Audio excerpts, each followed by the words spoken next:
Nicole and I grew up on the opposite sides of the globe, as you can imagine.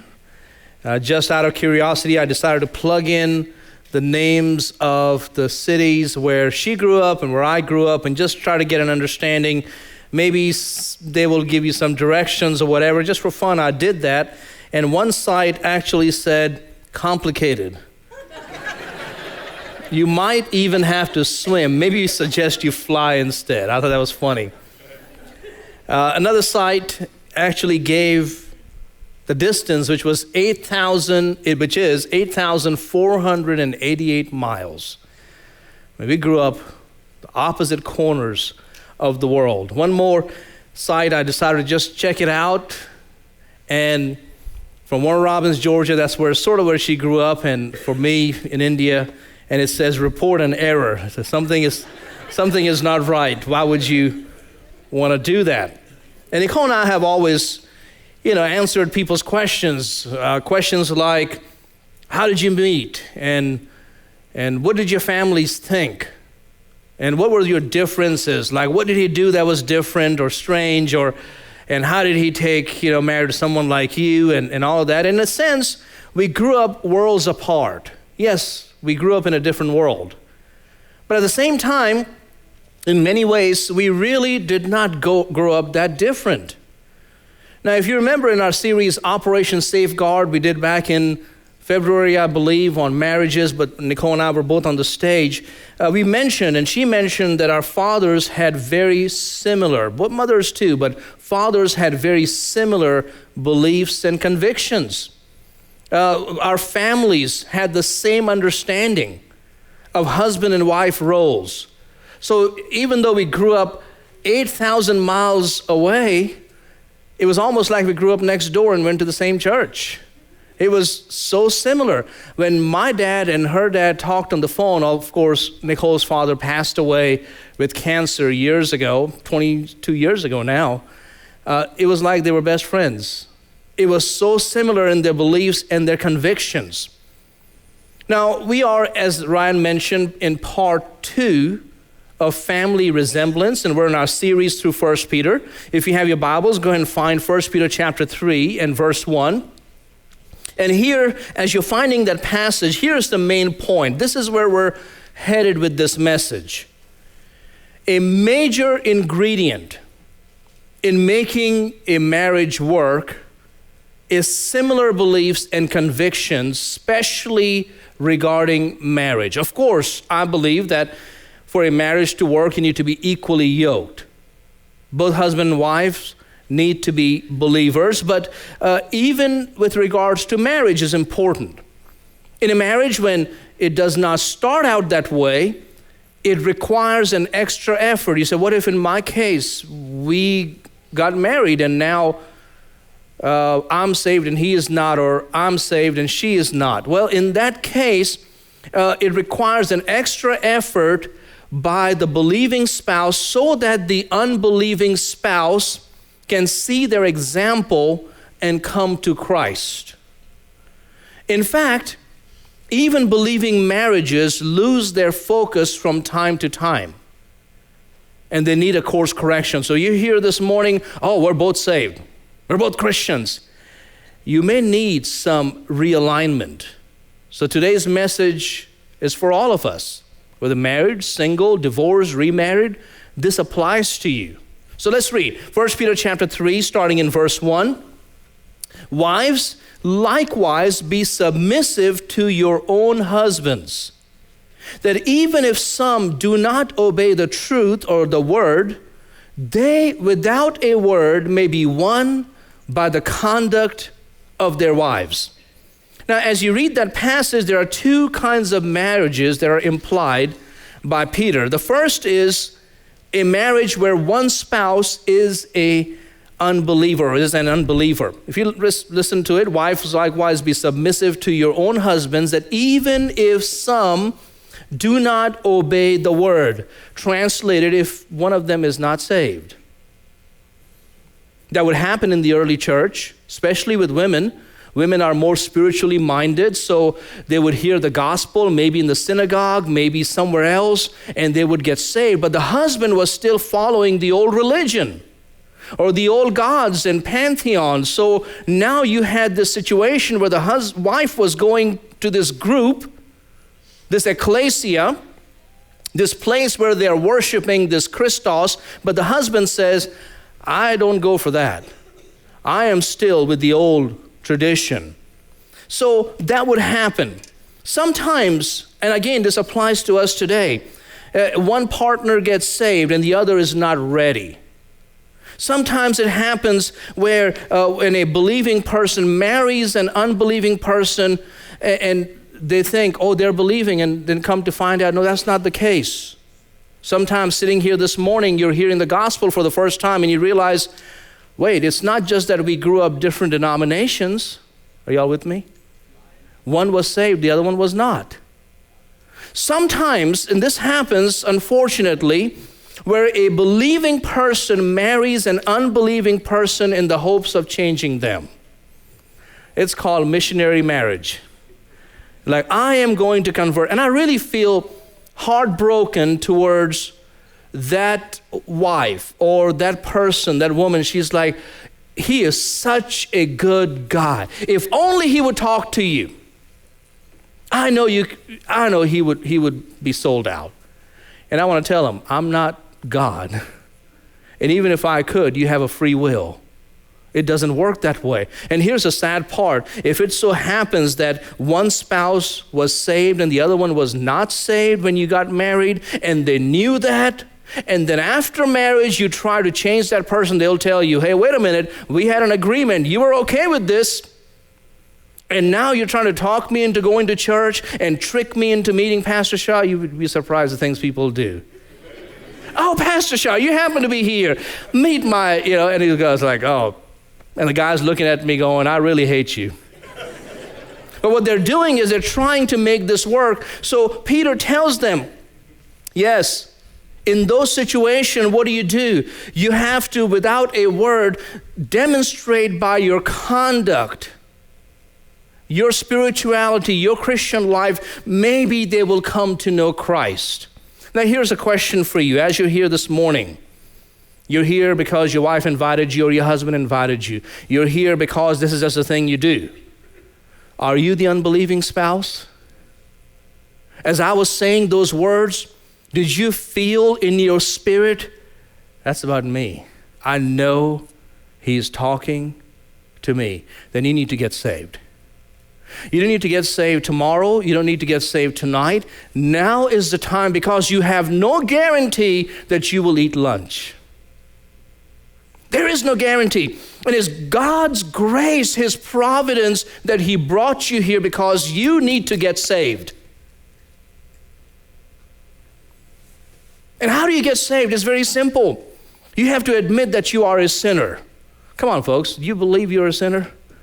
All of us. And if anybody here thinks you are good enough to go to heaven, please come talk to me afterwards. You're not. Deep within, there is dirt. Deep within, there is sin that cannot be washed away. No amount of good works can do that. So we're lost in our sins. You have to believe that Jesus Christ is God's Son. He came, he died, he buried, rose again, and you are trusting in him. You say, well, I have so many questions. Hey, listen, you may have more questions, but on the very basic level, tell God you believe. I believe. And I know I need help. I need God in my life. I need God to come into my life, and I believe to the best that I can that Jesus came, died, buried, rose again. And I need him to forgive me of my sins and take over. And as I'm saying those words to you, and you feel in your spirit a doubt. Sometimes people say, I heard what you said and it created a doubt. What would you rather do? Go to on the day of judgment and say, God, I really thought, but I was a little confused. Or would you rather make it right? Make it right. So if you are confused, if you're doubtful, go ahead and pray and ask Christ to save you. But I've been serving in this church for years. Right. What would you rather do? stand before God on the day of judgment and God says, I don't know you. Or make it right. Make it right. But I have so many questions, starting with where did Cain get his wife? I can answer all those questions for you. And here's the thing, when you have questions, just know if you're lost, the devil will keep supplying questions to you.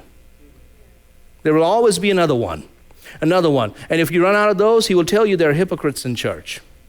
About some preacher who ran out with somebody's wife or something. He will give you plenty of reasons to stay away from the gospel. He has no interest in you. He has no desire for you. He simply wants you to be in a place of eternal torment. So all those hypocrites or those TV evangelists or people who have disappointed you, or they're one way this here, and in church they act all, let's put that all to rest. Get saved. Then we'll deal with them. And then thank him for saving you. And I believe right this instant there are people right now who are praying.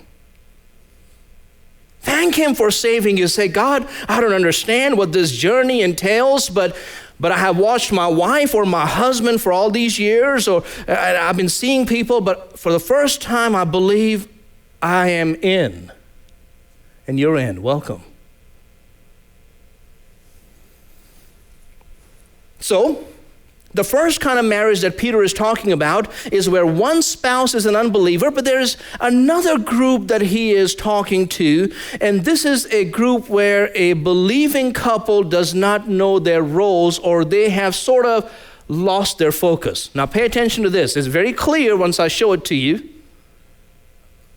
Wives, likewise, be submissive to your own husbands, that even if, what does that mean, even if? Means just in case there is a marriage where there is a lost husband, which means what? Peter is not just talking to a marriage where there is one saved, one lost. He's talking to all. Did y'all get that? Which means this: if you are saved, husband and wife, you still need the message today. For all of us. We need that course correction. As a believing couple, let me ask you this morning, are you doing things God's way in your marriage? Are you truly satisfied?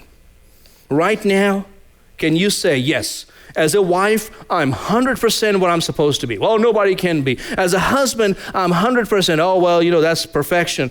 No, I'm just asking you, in your heart, do you feel like there needs to be some realignment? You're saved, but it's not where it needs to be. So, how do you do that? How should wives, as Peter talks about, be submissive to their husbands? And how can husbands lead their wives with understanding and give honor to them? Now, last weekend, if you were here, we kind of jumped forward to verse 5. This is verse 1. But we kind of focused on verse 5, where Peter gives the example of Abraham and Sarah. He said, look to their marriage and become daughters of Sarah and sons of Abraham. We looked at their positive and their negative examples, and yet Sarah was submissive to her husband, even though many times he didn't deserve it. And Abraham also, right? Even though many times he didn't get it, ultimately he was understanding towards his wife. He gave honor to Sarah. So we kind of learned about that. We learned about what submission is not. We kind of focused on the negative and what leadership is not. But we kind of briefly touched on what submission is. Very briefly, I gave you one sentence. And what is leadership? Just one sentence. Let's look at those sentences again. What is submission? Submission is the inner quality of gentleness. Inner quality. Ladies, wives, the inner quality of gentleness. Doesn't mean you don't talk. Doesn't mean you cannot laugh in public or talk when men are around. None of that. You can do that. But internally there is this spirit of gentleness that affirms the leadership of your husband. I'll be very honest with you. In many cases, you're undermining what you're hoping will happen because internally it's not gentle. Oh, you're saying the right things, but it's not happening. Submission is the inner quality. But what is leadership for the husband?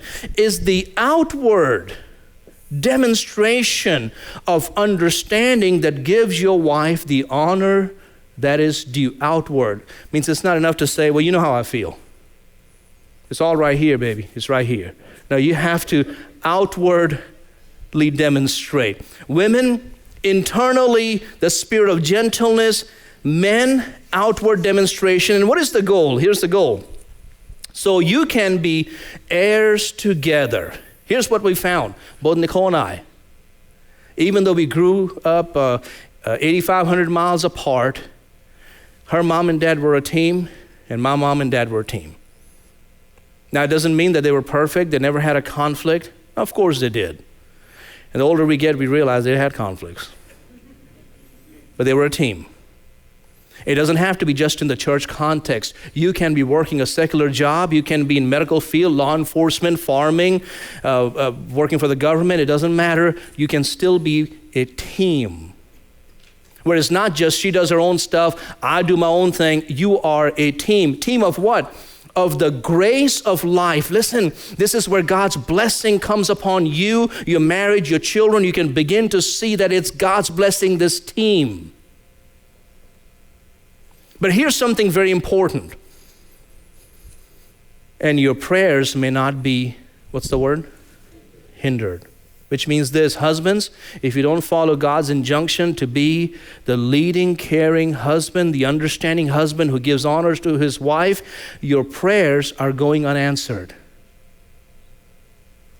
Wives, same to you. If you're not being the submissive wife God has called you to be, and we'll see what submission looks like, your prayers are going unanswered. Oh, you love the Lord, you love to sing, you love to get into the Bible study, and you are into God's word, and you and your friends talk about these things. But if you're not being this in your marriage, your prayers are going unanswered.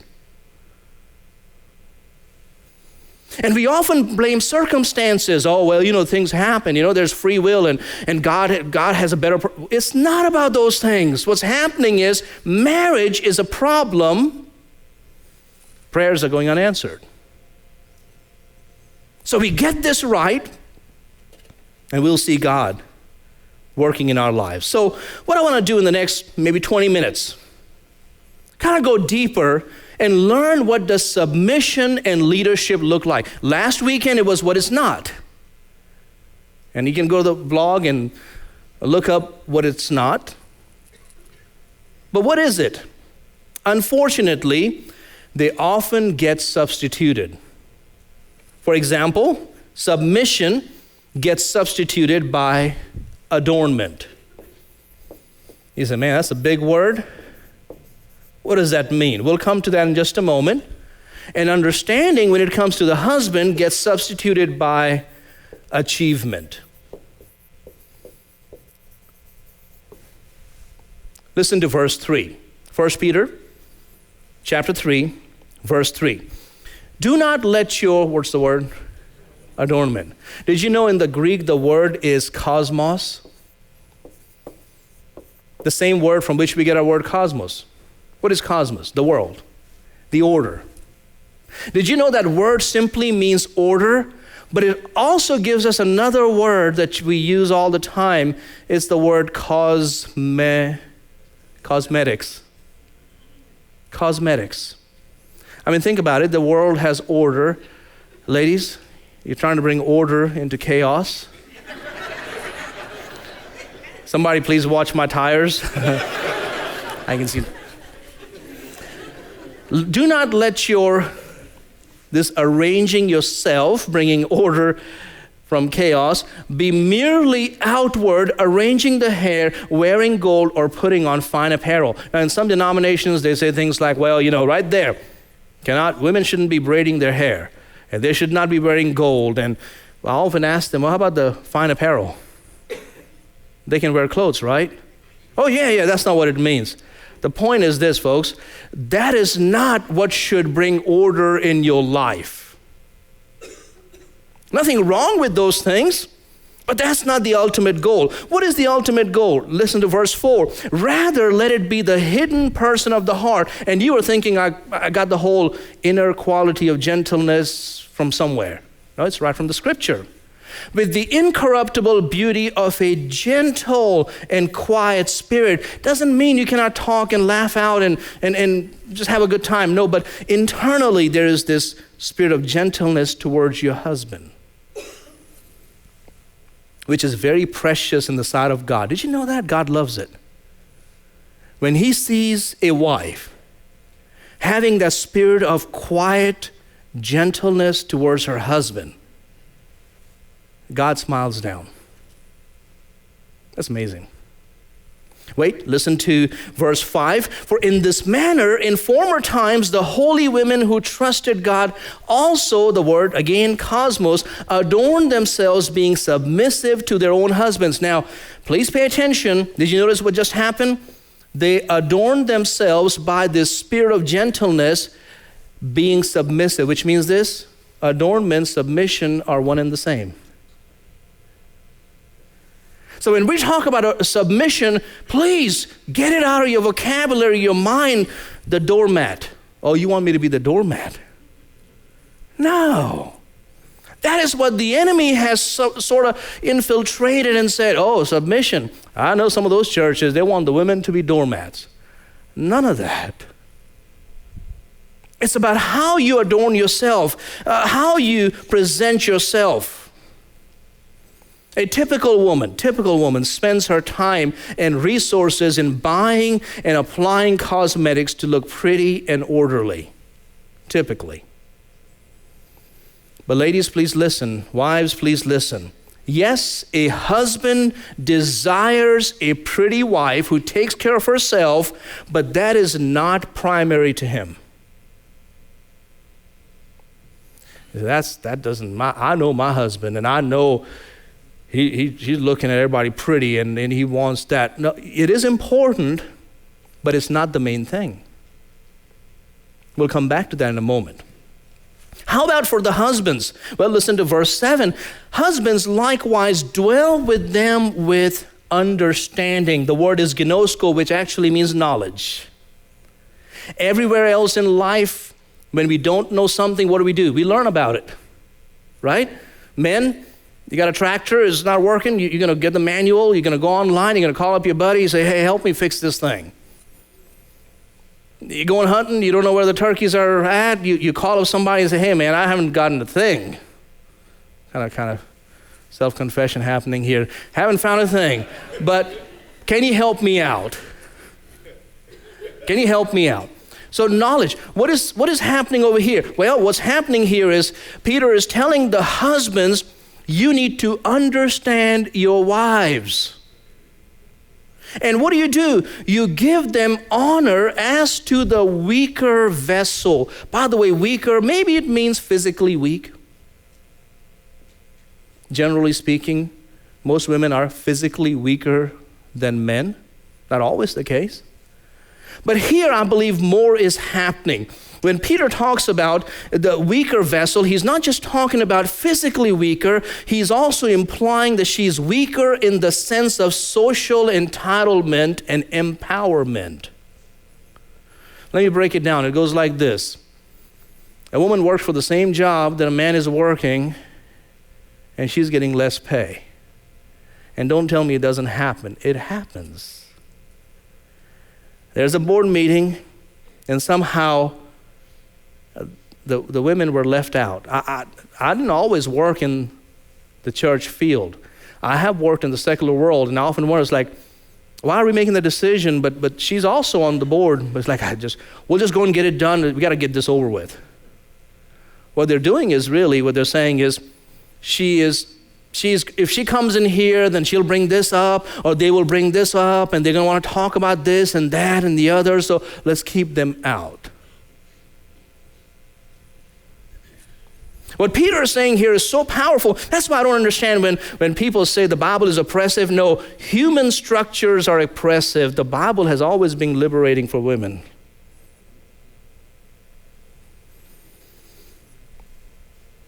So, what does a husband do? Well, you are to dwell with them with understanding, giving honor to the wife as to the weaker vessel. The whole time the husband is thinking, I know what my wife wants. She wants me to provide for her. She wants me to go out there and work 2-3 jobs so we can have plenty of money. And listen, please don't miss this. It is important to your wife that you are a hardworking person and that you provide for them and that you take care of them, but that is not the primary thing for her. How many husbands have said that? Look, I go out there and work my tail off. Who do you think I'm doing this for? How many of y'all have said that? Who do you think I'm... What we're saying is, look, I'm achieving for you. And yet, that's not enough. And I know some of y'all want to write this off and say, well, I don't care anymore. No, you need to straighten up and do care. So the question is, how can wives be submissive to their own husbands and husbands lead their wives with understanding and give them honor? It begins, are y'all ready for this? It begins by understanding that the greatest need of a husband is not adornment, but, are you ready for this? R-E-S-P.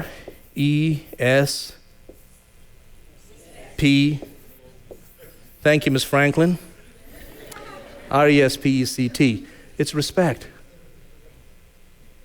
Submission is not the doormat thing happening here. The adornment is actually about respect. And the greatest need of a wife is not achievement, although achievement is important. It is so good that you go to work. There are men who don't. But it is love. Wait, we're not done. In many marriages, instead of respect, there is the C word. You know what that word is? Criticism. We have a colloquial word called nagging. There's another word, I'm not going to use it. It's on the stage in charge. Criticism. In many marriages, instead of respect, there is criticism, constantly criticizing about this, that, or the other. And instead of love, there is, we're talking about the man, there is silence or indifference. I don't care. Now, men consider criticism to be disrespect. Women think I'm trying to be like your mother. I have to be his mother. No, you don't. That's gross. It is disrespect. Why do you ladies think that we need a mom? No, it is disrespect. Men consider criticism to be disrespect, and wives consider silence to be a fight, okay? To be a fight, and indifference to be lack of love. This is very simple. You know that. This is nothing complicated here. It's not rocket science, and yet this is forgotten all the time.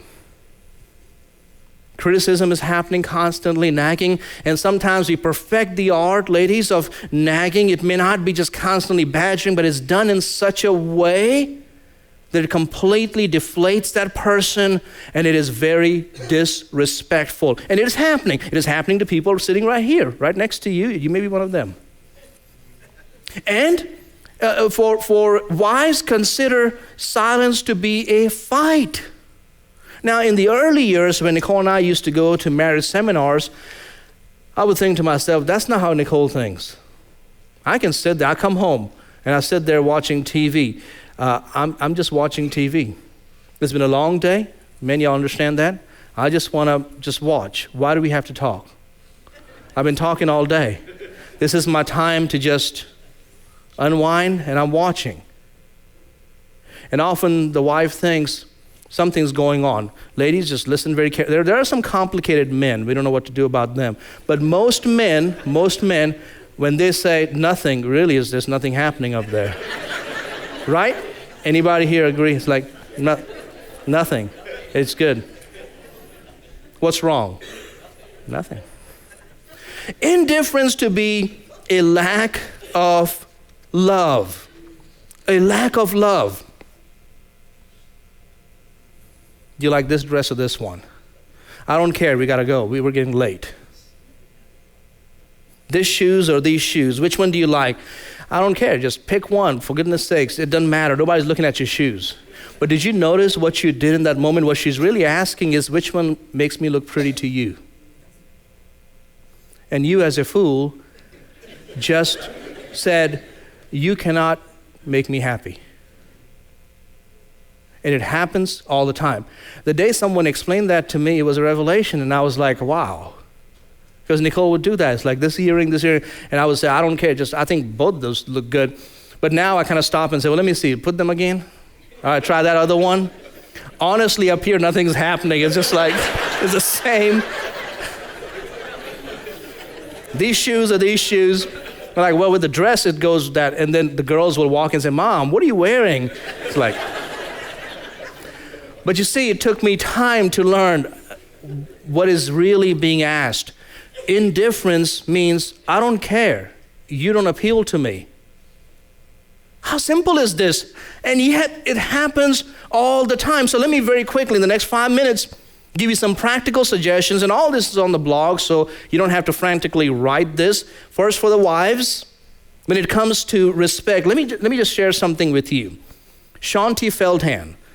Her books are in the resource room. She did some research several years ago on the differences between men and women. And here's what she found. If men were forced to choose between to be left alone and unloved in the world and to feel inadequate and disrespected by everyone, 74% chose to be left alone and unloved. Now I want you to keep thinking about that. I know we're laughing and it's great.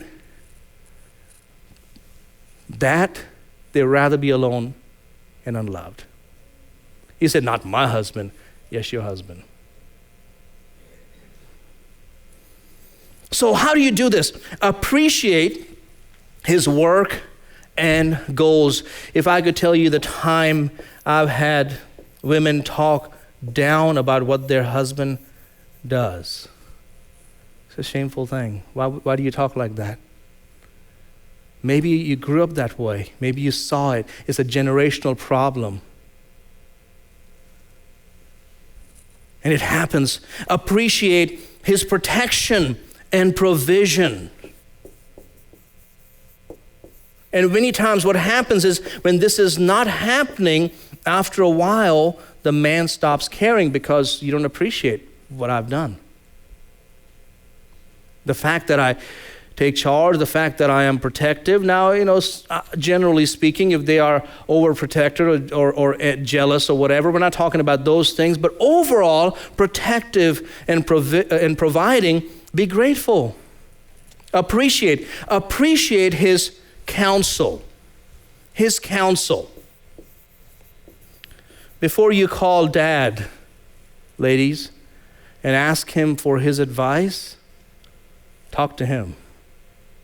Now, I promise you, your dad, if he knows that field really well, probably has a far better advice, and maybe you have to come back to that, but don't start off with saying, I'm going to call up my dad. I'm going to call my brother. I'm going to call that guy from work or somebody else, and it happens all the time. Appreciate his counsel. God has put him into your life. But the mistakes that he has made, I understand.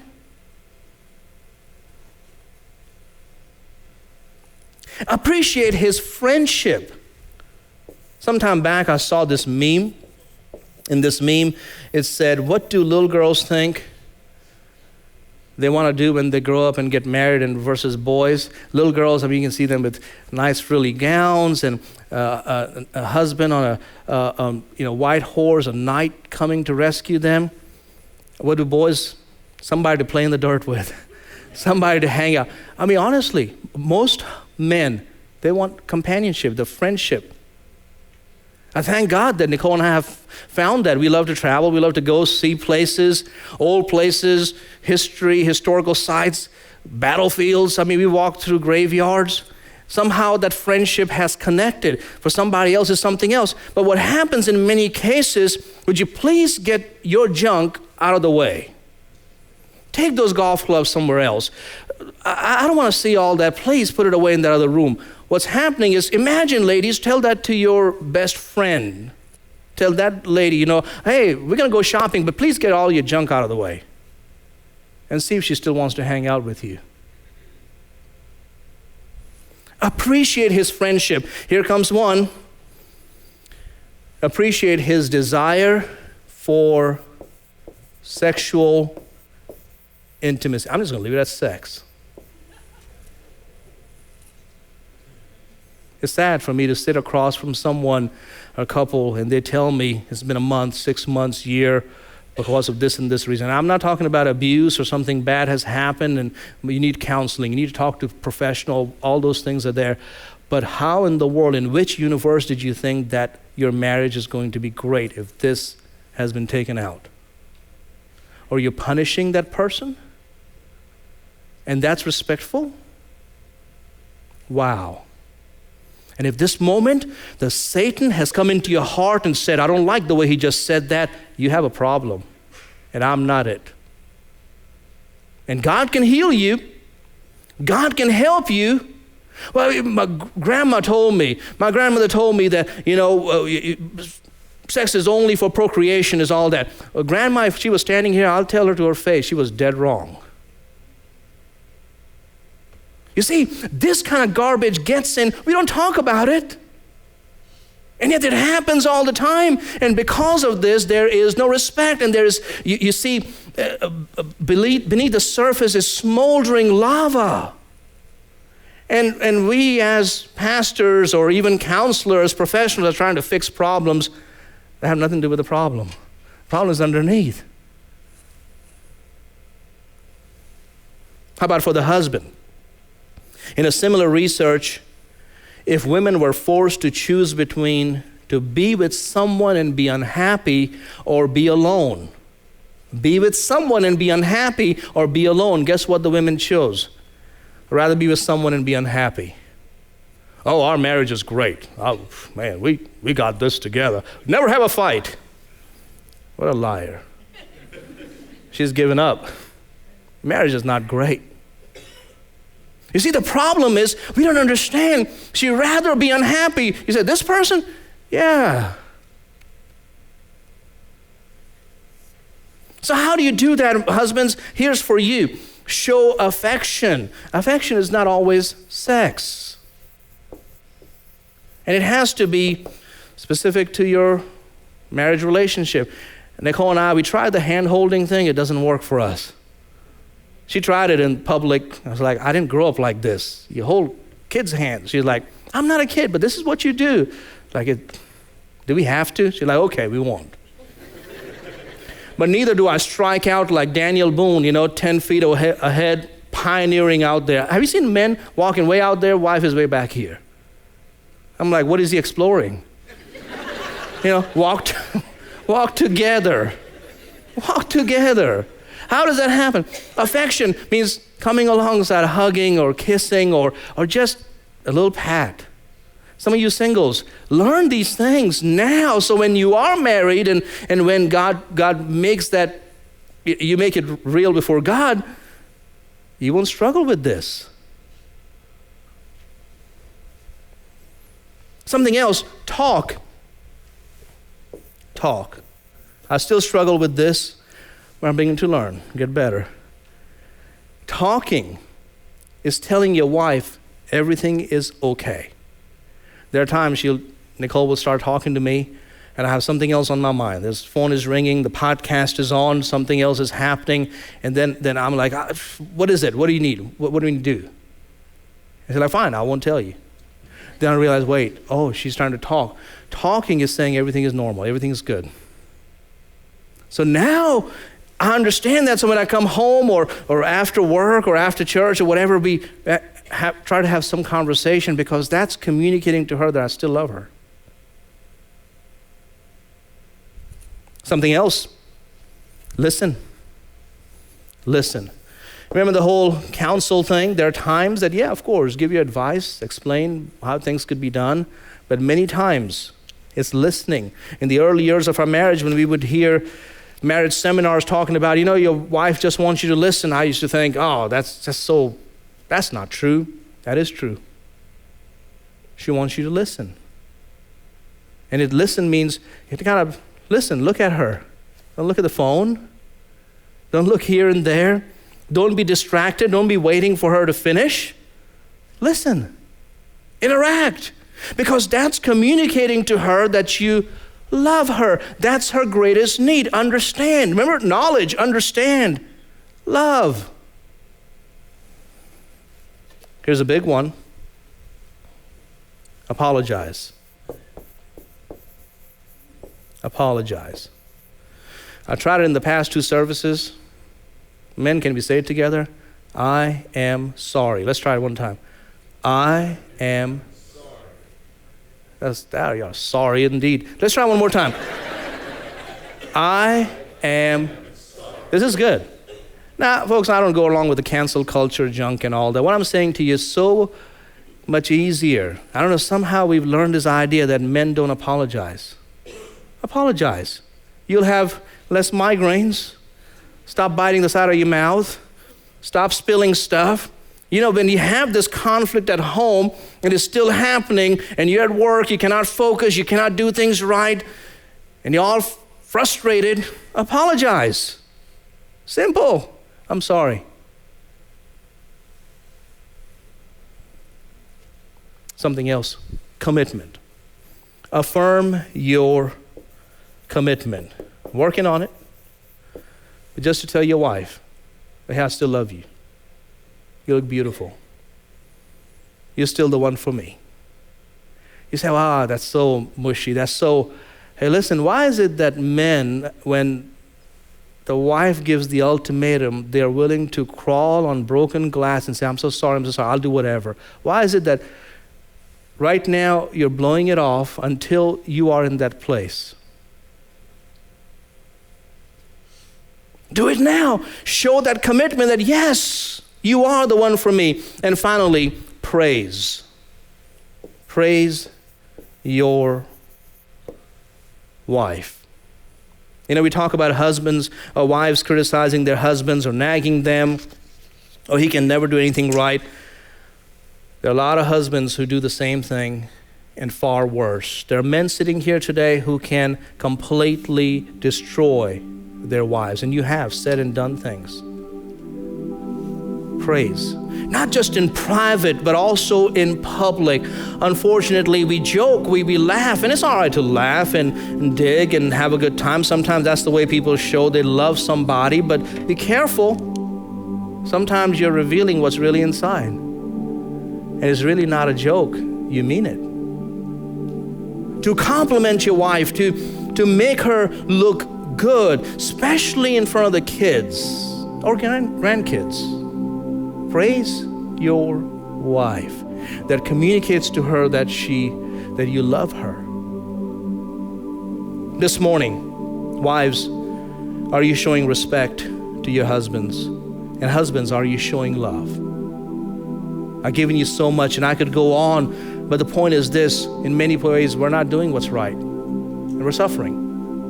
And many of you are hurting this morning, because as I'm preaching this to you and as I'm talking to you in your own home, this is very, very painful. And I'm sorry. Pray to God. Ask God for His healing. Ask God for His grace, for His wisdom. And if both of you are here and both of you get it, that's awesome. That's great. Let God use you to touch other people's lives. You never know what couple is going through what. Sometimes people have said, oh, you were so quiet. You have no idea what conversation I just came from. Somebody just told me that they're leaving their husband. Somebody just told me they're leaving their wife. Somebody just told me it's so much goes on, so much happens. You never know who you're talking to. Encourage them. People need that. And if you've never given your heart to Jesus Christ, you owe that to your companion. Oh, she's just fanatic about church. No, you're just lost. You need to get saved. Well, I didn't grow up like that. I mean, she's like that, but I didn't grow up like that. Well, it's time for you to change. No, you don't have to jump on the pews or anything, but you can really say, God, from this day on, I need to be the husband you've called me to be, to help her to be the wife she's called to be.